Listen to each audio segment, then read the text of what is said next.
Dr. Alara Voss wiped the sweat from her brow, the Egyptian sun baking her olive skin as she adjusted the screen of the ground-penetrating radar unit. Around her, the eternal monuments of the Giza Plateau cast long, ancient shadows. The pyramids stood silent, indifferent observers to her research. For weeks, Alara had been conducting a comprehensive scan of the desert floor around the pyramids, funded by a quiet grant from the Royal Institute of Archaeology. The official goal: map potential hidden chambers within and around the Great Pyramid of Khufu. Unofficially, Alara had a hunch. For years, she'd studied anomalous structures hinted at in dusty scrolls and half-erased glyphs. Hints of something older than the pyramids, older than the dynastic pharaohs, something the ancients feared. Her latest radar sweep confirmed what she'd long suspected. 2 miles beneath the surface, nestled in what appeared to be a massive geological sink, was a sprawling grid of symmetrical stone structures, domes, temples, and roadways. A buried city. And judging by its positioning and depth, it was tens of thousands of years old, predating even the first Egyptian dynasty. Alara stared at the data, heart hammering in her chest. This discovery would upend everything historians knew about ancient civilization. It was Atlantis in the desert. The following week was a frustrating blur of rejected emails and failed meetings. The Egyptian Antiquities Authority refused to grant excavation permissions. Officials were polite but firm. The preservation of Egypt's heritage is our sacred responsibility. Interference with the pyramids is strictly forbidden. But Alara wasn't giving up. She sat in a Cairo cafe late one evening, phone buzzing beside her untouched mint tea. Around the table sat 4 of her oldest friends, each of them brought into her plan for the skills they possessed. Jasper Quinn, a British engineer and robotics expert, sarcastic and brilliant with tech. Naima Al-Fod, a local Egyptian linguist and historian, fierce and fluent in the arcane. Roj Patel, a geologist with a specialization in desert formations, pragmatic and endlessly curious. Annika Svensson, a Swedish survivalist and ex-Special Forces operative, calm and capable. Alara laid out the radar maps, eyes blazing with excitement. We go in through the pyramids. There are rumors of uncharted shafts and burial tunnels. If there's an entrance, it'll be there. And if the government finds out? Naima asked. They won't. We go at night. Quiet. Fast.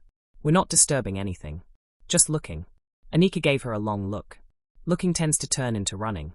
2 nights later, under a new moon, the team slipped past the quiet guards using forged credentials and a distraction drone Jasper had rigged.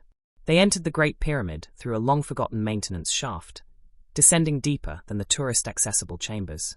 Dust choked the air. Their flashlights cut pale beams through the darkness.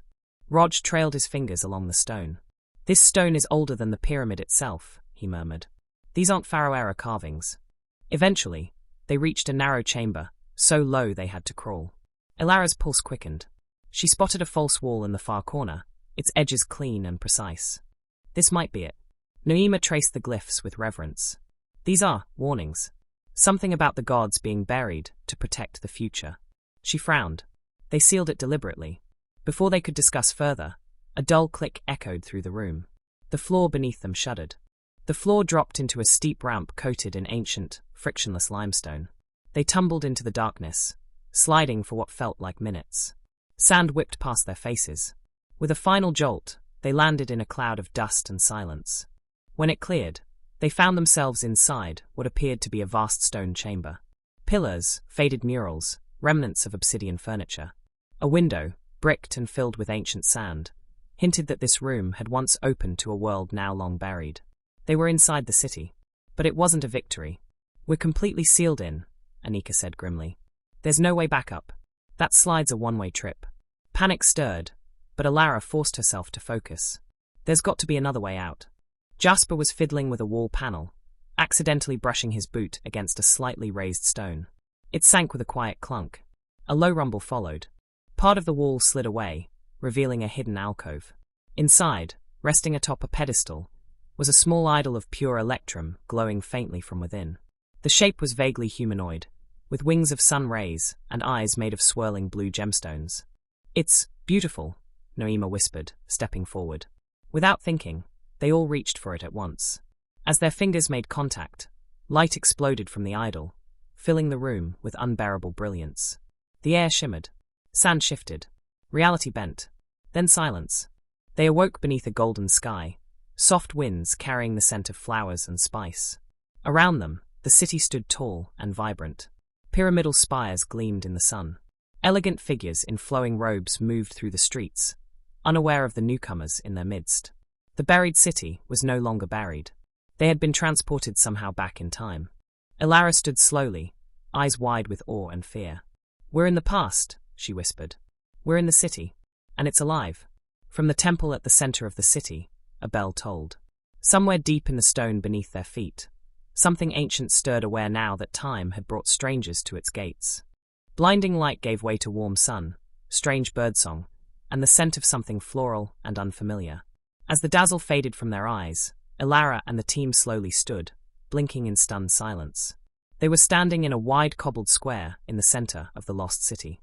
No longer buried beneath miles of sand, the city was alive, sunlit towers gleaming with reflective stone, domed temples etched in gold-lined symbols, and floating platforms drifting lazily between rooftops. The sky above was clear and turquoise, the air warm and fragrant. People in long, flowing garments strolled along sky bridges and quiet streets, seemingly oblivious to the sudden appearance of the outsiders in their midst. But not for long. A low, rising hum reverberated through the air, then the sound of synchronized footsteps.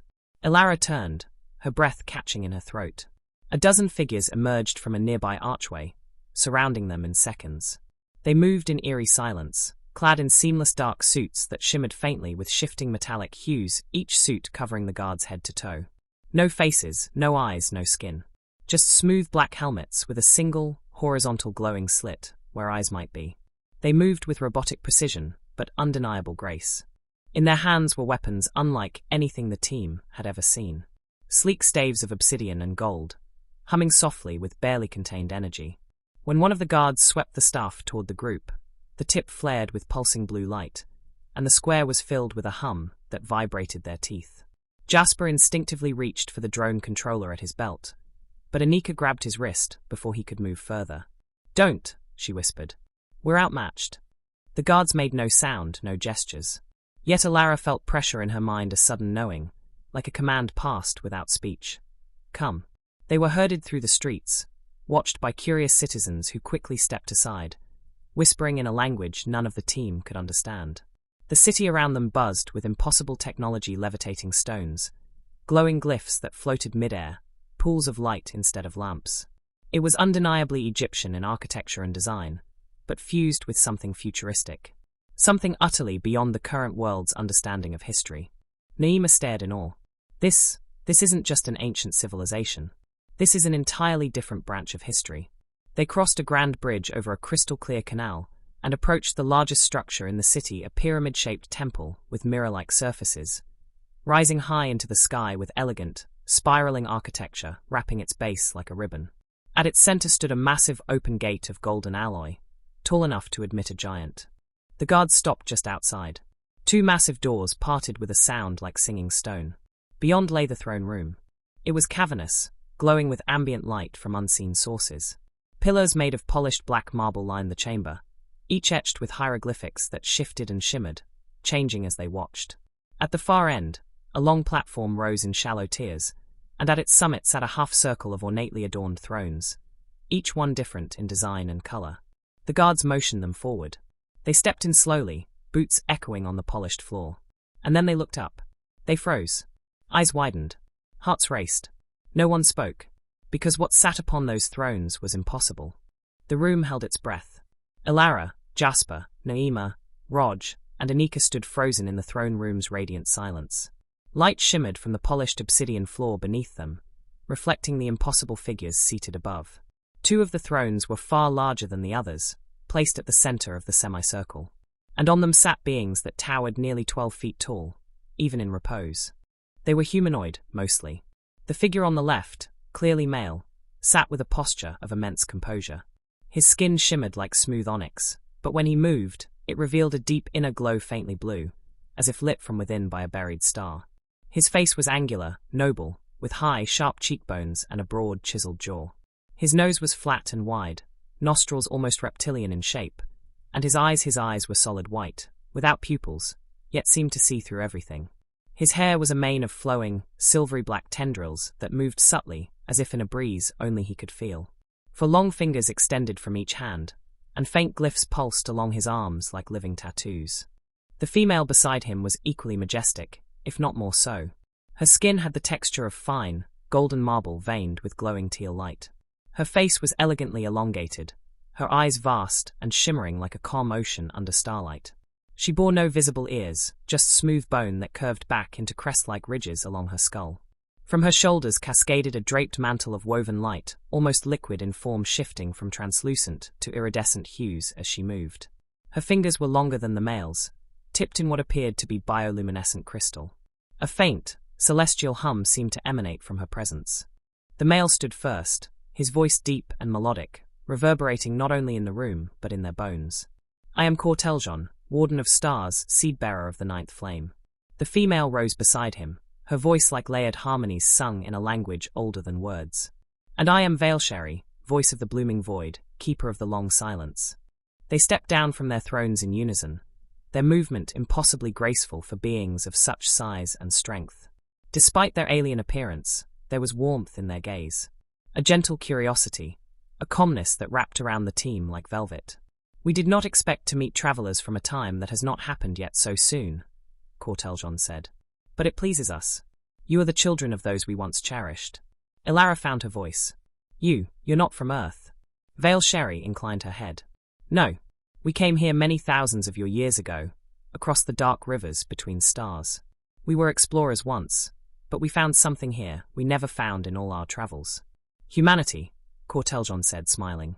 "Curious, fragile, passionate, flawed, and yet full of potential. You taught us wonder again." He extended a long hand toward the guards lining the room. "But we saw your suffering too: slavery, war, greed. We did not want to rule. We wanted to help. But we knew the work required to reshape this land, to give humanity a chance to thrive, would be arduous. So we created help," Veilsheri said gently. "Remove your shell," Corteljon ordered. The figure reached up with its shimmering gauntlets and pressed something near its collar. With a soft hiss, the helmet retracted and folded into the armor. What stood before them was neither fully human, nor fully animal. The guard had the upright frame of a man, but his skin was covered in short, fine for the color of desert stone. His nose was broad and feline, his mouth filled with sharp teeth, but his eyes were kind, intelligent. Pointed ears swept back from the sides of his head, and a short tail flicked behind him. The guard stood tall and proud, powerful, but clearly sentient. Naima gasped softly. "A hybrid." "Indeed," Veilsheri confirmed. "They are Shonari, our children of design. Half human, half beast, engineered to be stronger, tireless, immune to the hunger and exhaustion that humans face. We created them not as slaves, but as partners in our task. They built this city," Corteljon continued. "They carved its bones from the desert, planted its heart deep beneath the sand, and helped preserve what knowledge we could. When our time to slumber came, they kept watch. And now," said Veilsheri, eyes glowing gently, "they have brought you to us." The room fell into silence again, the air charged with meaning and revelation. The team stood together, stunned not by the being's power, but by their purpose. And yet, Ilara couldn't shake a question rising in her gut. If these beings were so benevolent, why had the city been buried? Why had history forgotten them? As if sensing her thought, Corteljon turned and said, almost solemnly, "There is more to show you. Much more." Behind him, a massive doorway began to open, the light beyond flickering with secrets still buried in the past. The great doors behind the thrones opened with a deep, harmonious rumble. Light spilled into the chamber, golden and pulsing like sunlight seen through deep water. "This way," Corteljon said, motioning with one luminous hand. The group followed silently, escorted by 2 hybrid Shonari guards, whose steps echoed softly in the polished halls. The corridor beyond the throne room was carved from a material Ilara had never seen, neither stone nor metal, but something that shimmered between both. The walls were inscribed with glowing patterns that changed shape subtly as they walked past, almost like they were alive and watching. Veilsheri walked beside Ilara, her towering form both awe-inspiring and strangely comforting. "We have chosen to bury the city beneath the sands not to hide it," she said gently, "but to protect it from what the world above was becoming." Corteljon looked over his shoulder. "You are not the first of your kind to uncover traces of us, but you are the first to find your way in." They stopped before a vast archway that spiraled upward like a shell, opening into a massive circular chamber. The temperature dropped noticeably. A soft blue mist clung to the floor, and faint motes of light drifted through the air like fireflies. In the center of the chamber stood a ship. It wasn't like anything Alara had imagined. Roughly the size of a commercial airliner, the ship hovered silently above a cradle of glowing stone. Its surface was a seamless weave of translucent alloy and pulsing crystal, shaped like a crescent moon with spined edges and three tail-like fins. The hull seemed to breathe subtle expansions and contractions, as though it was still alive in some way. "This is Okaris," Veilsheri said reverently. "The vessel that carried us across the divide." Alara couldn't take her eyes off it. "How is it still functioning?" "Our technology is not bound by decay," Corteljon replied. "It is symbiotic. The ship exists in a quantum harmony with its pilot. Once we stepped aboard, it became an extension of us." "Wait," Rog said, stepping closer. "You grew your ship?" "In a manner of speaking," Veilsheri nodded. "The base matter was harvested from the dying rings of our former sun, infused with radiant resonance fields, and seeded with a living neural lattice. It thinks. It adapts. It learns." Naima's jaw tightened slightly. "Where did you come from?" Corteljon turned, walking toward the ship with his hands clasped behind his back. "A world we called Verelion. A place once green, crowned with oceans of light and winds that sang across crystalline fields. Our people flourished for eons in balance with our world, until the core began to fracture. Our star began to die," Veilsheri continued, her voice dimming. "And with it our planet. Some tried to save it. Others chose war. We chose escape. But we did not seek to simply survive. We sought to serve life wherever it still bloomed." "So you found Earth," Alara said softly. "We observed your kind for many generations," Corteljon replied. "We were intrigued. Primitive, yes. But something in you burned with potential. So we landed in your deserts, far from the warring empires of the time. We revealed ourselves to a few early tribes, not as gods, but as guides. And they built this place," Naima whispered. "With us, yes," said Veilsheri. "The first humans who stood with us had courage, vision. And we gave them the tools to shape something lasting." Anika looked at the ship, arms crossed, eyes calculating. "But something went wrong. You went into hiding." Corteljon's eyes dimmed faintly. "That truth is for another time. First, we wish to show you what we once offered humanity." He raised his hand, and the chamber shifted. Walls around them dissolved into glowing panels, revealing holographic vistas. Cities where nature and technology lived as one. Floating gardens stretching for miles.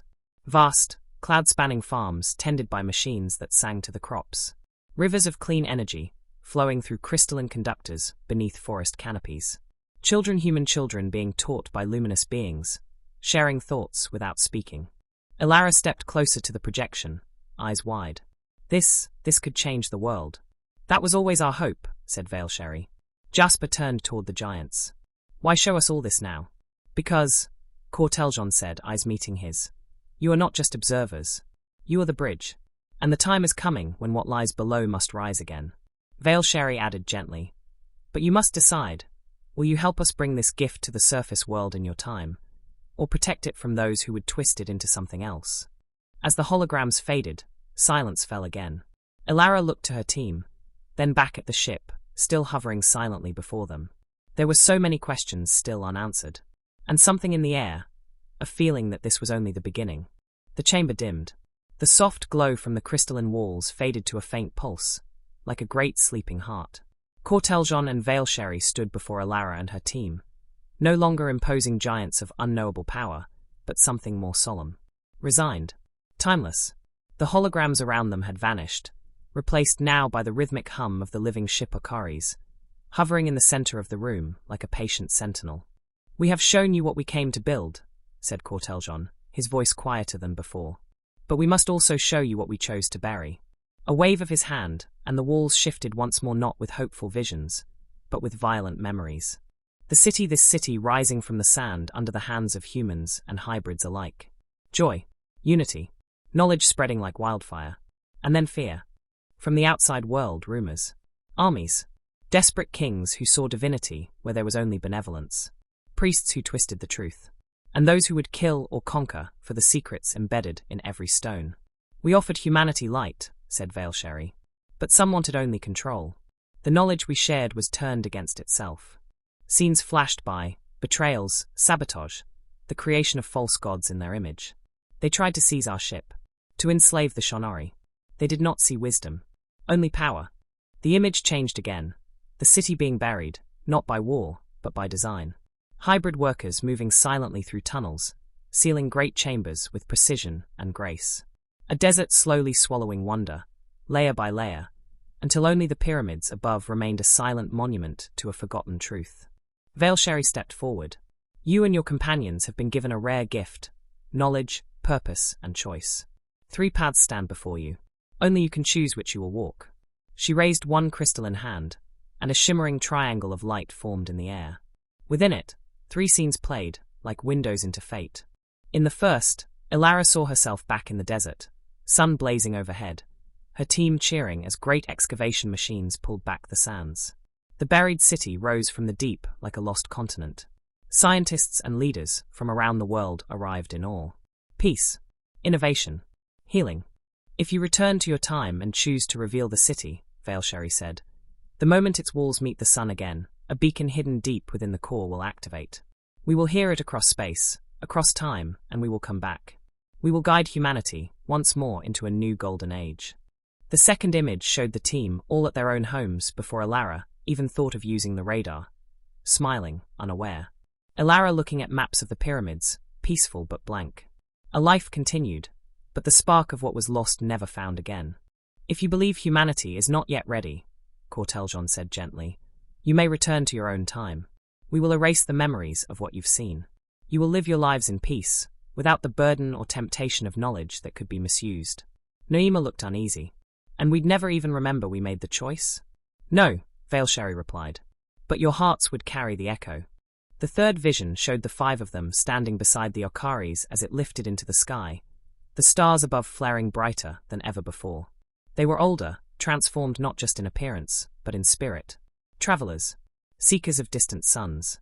Or, Corteljon said, you may choose to remain here, in this time. And when we leave this world, you may join us. We will show you the star maps of the ancients, the spiral libraries of Thelene, the oceans of light on the moons of Siltuun. You will walk where no human has walked. Not as observers, but as kin. Jasper blinked. You're offering us the universe. We are offering you a future, Veilsheri said. Just not all at once. The triangle of light dissolved. The room returned to stillness. You have until dawn to choose, Corteljon said. We will respect whatever path you take. With that, the giants turned and walked slowly from the chamber, the Shonari guards following in their silent wake. Elara and her team stood alone beneath the vaulted ceiling, surrounded by ancient stars and endless possibility. And for the first time since entering the city, Elara wasn't sure which way to go. The chamber of the Okaris fell quiet after the giants left. Elara and her team stood beneath the glowing ceiling, surrounded by impossible machines, drifting light, and the gentle pulse of technology older than civilization. No one spoke at first. The gravity of the choice before them hung heavier than the air. Finally, it was Naima who broke the silence. I hate this, she whispered. How are we supposed to decide something like this? Elara slowly turned, her arms crossed tightly over her chest, brow furrowed. We have to decide. And we have until dawn. Jasper let out a short, breathless laugh and slumped onto a nearby stone bench. No pressure or anything. Just choosing the fate of humanity and the rest of our lives in one night. Rog leaned against the base of a crystalline pillar, arms folded. Then we talk it out, one path at a time. Anika spoke first. Her voice was steady but distant, like she was already watching stars outside the ceiling. Traveling through space with beings like that. It's the dream, isn't it? No boundaries. No gravity. Learning from a civilization that's seen things we can't even imagine. Galaxies. Cultures. Knowledge we wouldn't learn in 1,000 lifetimes on Earth. Jasper nodded, eyes distant. Yeah. I mean, we'd never be the same. We'd see the architecture of the universe. We could bring it back one day, help Earth, when it's really ready. Imagine what we'd learn, what we could become. But we'd be leaving everything behind, Rog said quietly. Home. Family. Everyone who ever loved us. We'd be phantoms in time. No going back. Naima lowered her head. My father's old. If I disappear, he dies not knowing why. I can't do that to him. Jasper's smirk faded. Yeah. Same. My sister's getting married next spring. No one spoke for a moment, but they all knew that they couldn't put the people they cared about through that. Ilara broke the silence. Then, do we bring the city to the surface? Make the call? Let them come back. Rog nodded thoughtfully. That's the heroic play, isn't it? Open the gates. Call the stars back to Earth. If even half the technology we saw could be shared, we could cure disease, stop climate collapse, end war. Naima grimaced. Or start one. She walked slowly around the hovering ship, hands clasped tightly behind her back. Do you really think the governments of the world would share this discovery? That they'd protect it? Nurture it for everyone's benefit? Anika's voice was tight. No. They'd weaponize it. Corporations would carve the city up, patent every discovery, and sell it back to people who need it most. And if someone else got there first? Jasper exhaled through his teeth. It'd be World War III. And we'd be the ones who lit the match, Ilara added, her voice barely a whisper. The hardest to talk about. I don't want to forget this, Jasper said bitterly. Not a single second. Even the parts that scared me. None of us do, Rog agreed. But if we're not going to stay, and if we're not going to risk unleashing all this on the modern world, what's left? Anika sat cross-legged on the floor, staring at nothing. I hate this choice. I hate that it's the right one. Naima crouched beside her. If we go back with this knowledge, even if we try to keep it secret, someone will find out. Our lives will be torn apart. The temptation will always be there. It'll be the end of us, Rog said softly. Maybe the end of everything. Ilara looked up at the ship one last time, eyes glassy. I feel like I've waited my entire life to find this place. And now that I have to let it go. Silence. Each of them stood, quietly, one by one. Jasper cracked a weak grin. So we're choosing the noblest, saddest damn ending possible. Naima smiled faintly. That's very on-brand for us. Anika placed a hand on Ilara's shoulder. We came here to protect the past. Maybe now we're protecting the future. Ilara nodded. And that was it. The choice was made. They wouldn't stay. They wouldn't reveal. They would forget.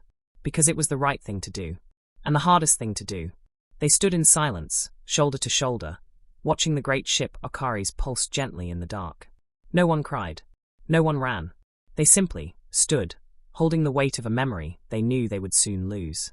And somewhere deep beneath the city, ancient mechanisms began to stir. The sun began to rise over the alien city, gilding its towers with golden light one last time. The streets were quiet. The Shonari hybrids stood in solemn silence as the final sequences activated, humming through the foundations of the ancient structures. Pillars folded inward, spires dimmed, and crystalline panels slid into place like a mechanical flower closing its petals. The city's heart was withdrawing, preparing for its long, dreamless sleep. High above the city, at the base of the Okaris, Ilara and her team stood once more before the king and queen. You have chosen wisely, said Corteljon, his towering frame casting a long shadow across the reflective platform. And though you will not remember this place, its spirit will remain within you. Veilsheri stepped forward. Her presence radiated quiet sorrow and immeasurable warmth. The mind forgets, but the soul remembers. Each of you will carry a flicker of this light, though you may never know why. One by one, the team approached the shimmering portal formed by the twin obelisks beside the ship, each glowing with soft, pulsing lines of light. Before Ilara stepped through, she turned back one final time, heart heavy despite the peace she'd found in her decision. You'll come back one day, she said. Corteljon smiled. If we are called upon, and if your people are truly ready, we will. And then she vanished into the light. One by one, the others followed.